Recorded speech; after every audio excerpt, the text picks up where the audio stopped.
Bonjour à tous, bienvenue pour cette vidéo sur la vision à distance, donc la troisième vidéo sur la vision à distance.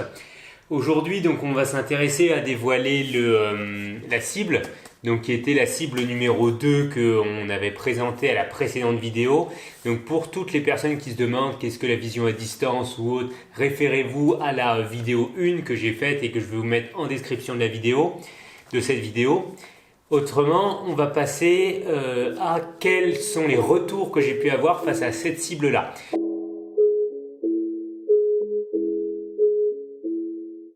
Donc, je vais vous lire chacun des retours. Vous allez vous faire comme ça une image mentale de ce que les autres personnes ont pu ressentir, éprouver. Ensuite, on dévoilera la cible.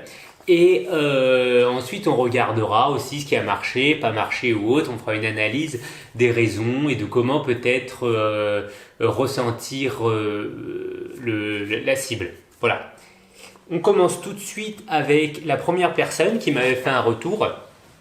Donc, la personne avait ressenti comme une profondeur des océans et une impression d'être comme avec une épave au fond de la mer.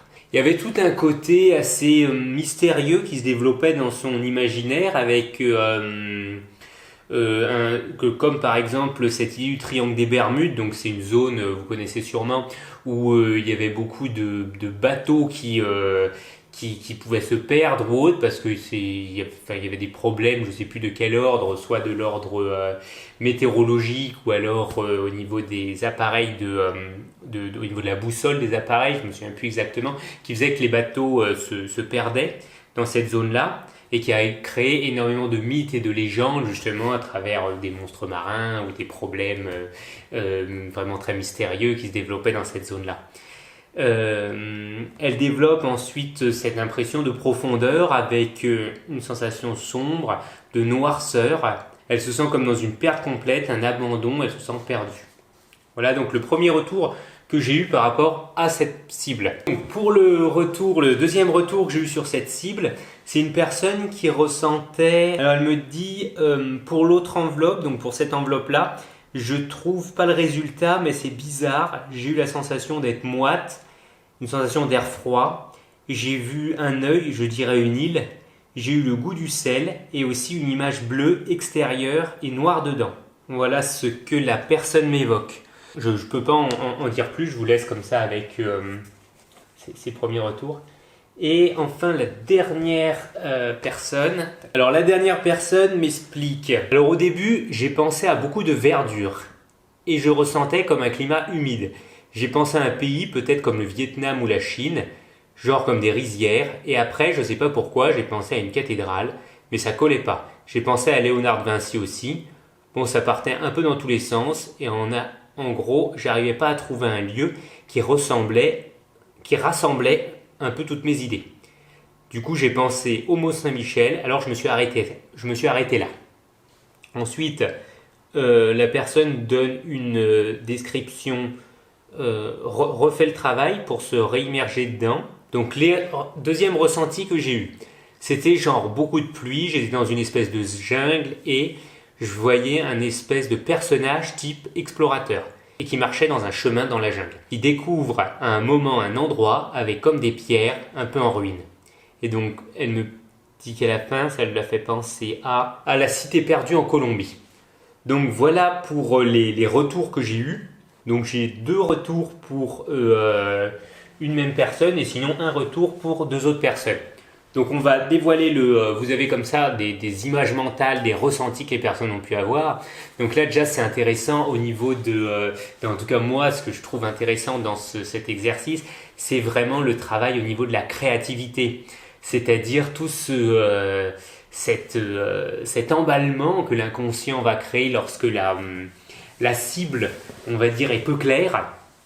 Et ainsi, ce travail créatif, c'est celui-ci qui va vous permettre aussi, dans votre vie de tous les jours, de mettre un peu de fantaisie dans les choses qui peuvent arriver, dans votre quotidien. Donc, passons du coup au dévoilement. Donc, la cible, c'était donc la ville de Pékin. Donc, c'est plutôt une mégalopole surpeuplée avec beaucoup de bruit. Donc, au niveau des descriptions, c'est sûr que c'est pas comme la première vidéo où il y avait quelque chose qui se rapprochait vraiment énormément de la cible qui était dévoilée, donc les pyramides de Gizeh. Là, dans ce cas-là, c'est un peu plus flou, un peu plus touffu. Alors, c'est pas du tout dérangeant dans ce type de travail, car c'est évident que le travail de vision à distance est un travail dans une obscurité totale. Pour bien comprendre la vision à distance et comprendre pourquoi aussi on peut très facilement se tromper lorsqu'on fait ce type d'exercice, je vais reprendre l'exemple dans la formation justement qui a été fait avec le groupe Iris, avec Alexis Tournier que j'ai fait sur Paris, qui était très très bien. À un moment donné, il nous bande les yeux et il a un sac et je plonge la main dedans, donc c'était moi qui faisais le cobaye là, à ce moment-là, et je ressens sous mes doigts des choses piquantes, des choses plutôt sèches, on va dire, qui peuvent se casser et qui font un bruit comme on va dire comme ça, ouais, comme du papier qui pourrait se frotter. Donc voilà ce que je ressens, et du coup je me dis ça me fait penser avec ce côté piquant ou autre, comme de la lame de verre un peu, vous savez, avec ce côté quand on fait la vaisselle qui peut faire un côté un peu de friction, et du coup je pars sur des petits bouts de métal, on va dire, comme des petites lamelles de métal, et au final c'était des feuilles séchées. Donc j'ai complètement raté ce que je pouvais ressentir, alors qu'on était vraiment sur une cible concrète, hein. Je l'avais sous les mains, je la sentais avec mes doigts. Simplement l'image mentale que je m'étais fait de mes représentations, de mes ressentis, n'était pas la représentation concrète de la réalité. Et ça, c'est vrai dans tous les phénomènes, que ce soit des phénomènes visuels, auditifs ou autres. On se crée une image mentale qui n'est pas tout le temps celle de la réalité.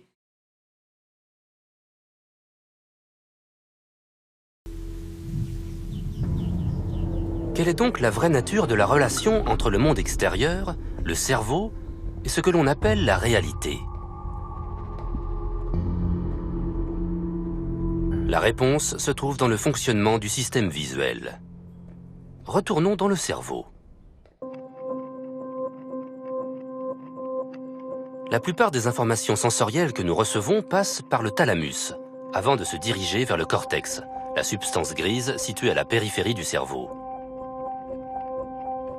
C'est donc le thalamus qui transmet au cortex visuel les données recueillies par les yeux. Cela explique la densité du flux d'informations qui circule du thalamus au cortex visuel. Mais ce flux est 6 fois plus dense en sens inverse. Cela signifie que la majorité des informations visuelles ne sont pas fournies par les yeux.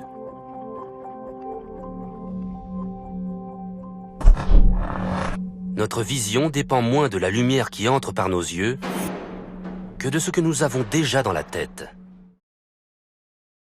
Ce qui est intéressant en plus dans cette expérimentation, c'est que ce qu'on peut constater, c'est que c'est le visuel qui va être le sens le plus important, qui prend l'ascendance sur les autres.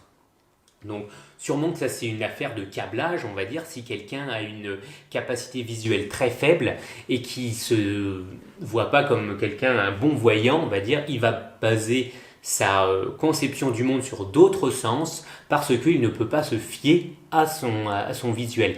Dans notre société où vraiment le monde vidéoludique ou même des écrans est vraiment très développé, c'est principalement le visuel qui est le facteur du plus d'informations possible. Si vous roulez en voiture par exemple, principalement c'est surtout le visuel qui va vous indiquer. Alors il y a un peu l'auditif, mais principalement voilà, c'est le visuel parce que moi je vois quand je conduis, j'ai toujours de la musique, du coup j'entends beaucoup moins les sons extérieurs. Sans la vue, il est impossible de conduire. J'espère que pour vous c'est pareil, à moins que vous soyez d'Ardeville ou quelqu'un comme ça. Je l'espère pour vous. Ce que je voulais vous témoigner justement par rapport à ça, c'est cette difficulté qu'il y a dans la vie de tous les jours à pouvoir trouver un consensus qui soit fiable sur les informations sensorielles qu'on peut avoir. Et le travail de vision à distance est principalement là pour ça, c'est-à-dire travailler sur des ressentis qu'on a, sur une cible qu'on ne connaît pas, et de voir comment justement son inconscient crée quelque chose. Donc des fois, ça va vraiment se rapprocher et des fois, on va prendre un autre chemin. Et souvent, donc je ne sais pas comment ça s'est passé pour vous, mais ce que j'infère par rapport aux résultats qu'il y a pu y avoir, c'est que souvent on veut gagner. C'est-à-dire on veut réussir, on veut trouver l'objectif, ce qu'il y a dans l'enveloppe.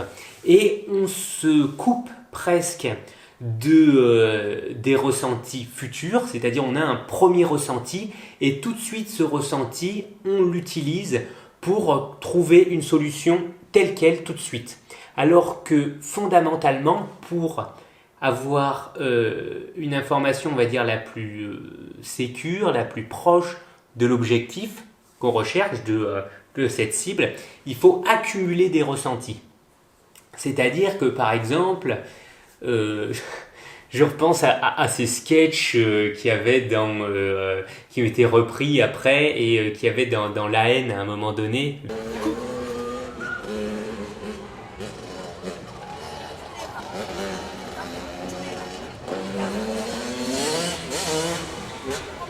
YZ. Toi, les Y, ça c'est que ta mère en CR, ouais. Mais non, c'est le KX de Mohamed, ça. Il vient de changer le pot. Comme vous voyez par exemple dans cet extrait, les personnages arrivent à définir quel est le véhicule à partir du bruit. Donc là, ils ont une expertise très poussée par rapport à leur canal auditif. Mais avant de faire ça, ce qu'ils ont dû faire, c'est prendre énormément d'informations des types de voitures, de comment ils sont, de quel bruit ils font, de la répercussion du bruit au sein d'un espace, parce qu'au sein des différents espaces dans lesquels vous vivez, le son ne va pas se répartir de la même façon. De aussi quel véhicule serpente leur rue. Ça va les aider à définir quel est ce véhicule qu'ils entendent de loin. Tout ça va les aider à trouver vraiment de manière efficace la cible. Et là, c'est pareil. En fait, d'abord, pour s'entraîner, il ne faut pas vouloir gagner tout de suite. Il faut accumuler des données autour de notre ressenti et après, comme on fait là, en dévoilant, se dire « Ah tiens, j'ai ressenti ça plutôt, qu'est-ce qui a pu me faire échouer, qu'est-ce qui a pu me faire penser que ça pouvait être ça ?» Des fois, c'est des choses toutes bêtes. Je vais vous prendre l'exemple final que je vous ai lu parce que elle a plus détaillé, du coup il est plus simple pour moi de voir les associations mentales qui se sont passées par rapport aux autres personnes qui ont mis un bloc où après j'ai plus de difficultés à voir comment d'une idée à l'autre ils ont sauté d'une idée à l'autre. Donc par exemple, pour la personne là qui commence en disant au début j'ai pensé à beaucoup de verdure et je pensais comme un climat humide. J'ai pensé à un pays peut-être comme le Vietnam ou la Chine. Donc là par exemple si on reprend notre cible, les ressentis pourraient être corrects, c'est-à-dire le côté humide, le côté Vietnam ou la Chine, bon c'est bon, c'est la capitale de la Chine, Pékin, genre comme des rizières, elle rajoute. Donc c'est vrai que les rizières sont souvent des images qu'on voit en plus dans les modèles chinois, donc à nouveau, on est dans une sémantique qui se rapproche de l'objectif. Après, je ne sais pas pourquoi j'ai pensé à une cathédrale, voilà, elle met. Là, c'est intéressant parce que fondamentalement, c'est vrai que quand on regarde ces grandes flèches, ces grands immeubles qui sont érigés vers les cieux, ça peut faire penser aux flèches des cathédrales. Donc même là, à nouveau, c'est pas idiot, la cathédrale. Mais là, elle rajoute « mais ça collait pas ». C'est-à-dire que là, on est exactement face à un type de réaction qui est l'inhibition. Quand on fait les travaux comme ça en vision à distance, on n'a pas une confiance solide en nous. C'est comme le nourrisson qui commence à découvrir la vue, il voit des choses, mais pour l'instant, il ne sait pas ce que c'est, il n'a aucune confiance en son canal visuel. Cette confiance, elle va se travailler au fur et à mesure du temps, grâce aux feedbacks positifs qui peuvent être apportés, grâce à l'exercice, au travail poussé dans ce domaine-là. C'est pareil pour le nourrisson, si par exemple, je ne sais pas, il voit des choses et il se trompe dans l'analyse qu'il a au niveau du canal visuel, et si après il dit je peux plus faire confiance à ma vue, il ferme ses yeux, et toute sa vie ne développera jamais ce sens-là. Pourtant, il aurait pu. Et là, c'est pareil pour la vision à distance. C'est pas parce que on n'a pas trouvé la cible que nos résultats ne sont pas bons. Et c'est vrai pour tous les autres, c'est simplement que j'ai plus de mal à détailler comment une pensée est arrivée à l'autre parce que ils m'ont mis plus les données ensemble et pas par association de pensée. Ainsi, pour les prochaines vidéos, je vous propose de faire par association de pensée, ce sera plus simple pour moi pour définir. Ensuite, quand elle dit après c'est inhibé, mais ça ne collait pas, j'ai pensé à Léonard de Vinci aussi. Bon, ça partait un peu dans tous les sens et en gros, j'arrivais pas à trouver un lieu qui ressemblait un peu à toutes mes idées. Et au final, elle termine avec le Mont Saint-Michel, qui est une bonne synthèse, à mon sens, des différents ressentis qu'elle a eus. C'est-à-dire un côté cathédrale, donc la cathédrale au niveau du Mont Saint-Michel, le côté eau humide, il est entouré d'eau, si il est entouré d'eau. Donc tout ça, c'est plutôt intéressant dans le fait que quand on donne une image clé claire de la cible qu'on s'intéresse, souvent là c'est le mental qui va prendre le relais et il va dire il va se poser, il va dire voilà toutes mes données, qu'est-ce qui s'en rapproche le plus? Et boum, il se fait une image clé. Ça permet de synthétiser et de se souvenir comme ça de tout ce qu'on a pu ressentir. Mais pour s'entraîner vraiment à ce travail-là, ce que je vous propose de faire pour la cible numéro 3, pour ceux qui veulent continuer à jouer, c'est avec plaisir, c'est de vraiment décrire comme cette personne-là les associations et de les laisser venir, comme ça les associations pêle-mêle, sans mettre le mental rapidement. Parce que comme vous avez pu voir, là le mental s'incruste et donne une directive et après ça la fige. Ainsi, ce que je vous propose vraiment de faire là sur cette cible-là, c'est de vous concentrer dessus et de laisser venir des choses comme une expérience intérieure, comme un rêve, sans essayer de trouver quoi que ce soit. Et vous me donnerez toutes les informations sans dire je suis sûr que c'est ça. Parce que là, ça va vraiment limiter vos perceptions et ça va faire que vous allez inhiber certains ressentis que vous avez pu avoir qui pourraient être bons. Voilà pour les amis de la vision à distance. Je vous invite à continuer à travailler là-dessus. Moi, c'est vraiment quelque chose que j'adore pour travailler justement sur mon ressenti et me permettre de ressentir le monde de manière beaucoup plus vaste. Je vous propose la suite dans la prochaine vidéo quand j'ai au minimum 3 personnes qui m'ont répondu sur cette cible-là. Et en tous les cas, je vous souhaite une bonne journée, une bonne continuation dans l'exploration de votre vivant. Bonne journée à vous.